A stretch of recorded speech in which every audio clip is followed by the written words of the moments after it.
Hey, it's Matthew. Let's talk about bad business advice. You know, this cliche advice, you hear it all the time and often conflicts. And I've run into some people who, are kind of struggled by getting all this conflicting advice and what they should do in their business. So, you probably heard some of these like focus, right? You have to be laser focused on your business. You got to say no to a bunch of stuff. But on the other side, you hear people say, well, don't put all your eggs in one basket. You have to be innovative, which means changing all the time, and you have to diversify, and you got to be ready to pivot when things aren't working out. Or you hear, oh, you can't micromanage. You got to learn how to delegate, but at the same time, you got to make sure everybody's working efficiently, and you have to have great customer service all the time. Nothing can fall through the cracks, even though you shouldn't be micromanaging in any way.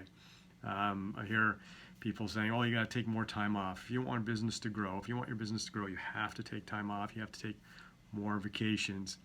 But on the other side, well, you have to work hard to win more business. There's no slacking, and you got to make your payroll. You got to work hard to do this. And I'm willing to bet that there are some people out there who've probably taken too many vacations and end up going under, the business not working out.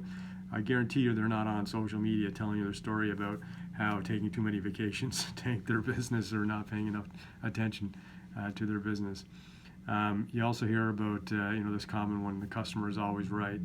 Well, certainly when it comes to spending money, the customer is always right. But if you think back in the Henry Ford days, if Henry Ford asked his customers what they wanted, they mostly would have said a faster horse, right?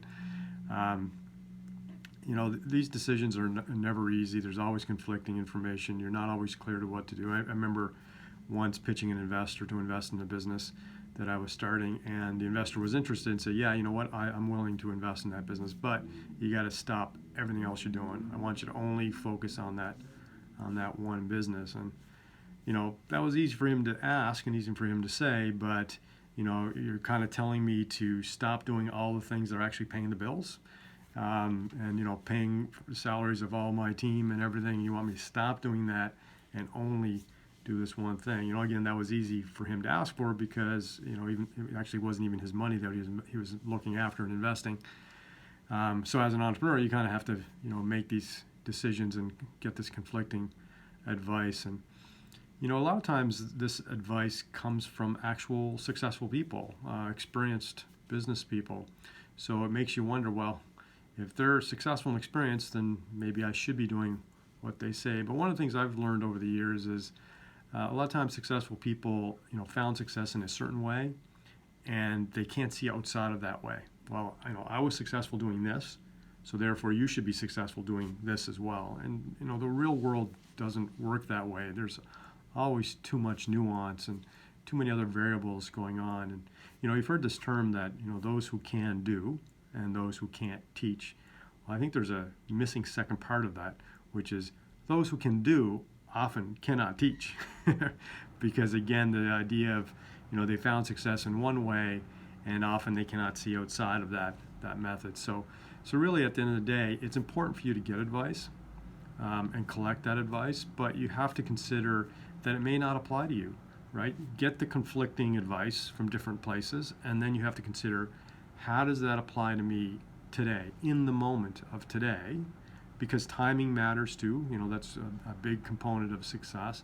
How does that matter and affect my decision making today, and where I want to be and what will make me happy? Because business is not like math or physics. There are no preset formulas where well, if I set all the variables exactly like this, it's going to work. It's going to be there's too many things beyond your control, and business is not a math or physics formula. And so as an entrepreneur, as a decision maker, you have to take in all this information, often conflicting. And in fact, that's ultimately that's a big definition of a leader, is being able to look at conflicting information and make a decision based on that and the challenges that come with that. So my message to you is, don't take all this advice straight up. Consider it all, and consider how it applies to you in your life and your business, and then try to make the best decision as possible. And when you make your decision, try not to look back, because no one knows what the results. You could have said, well, I wish I would have done this instead, and that may be true. but you don't really know what could have happened. Anything could have happened. You could have been hit by a truck if you made that decision, right? So there's no way to really know. Just gather as much information as you can. Try to make an informed decision. Use your intuition and gut as part of that decision process, and good luck. I'm Matthew Giorgio. Hope you found this helpful.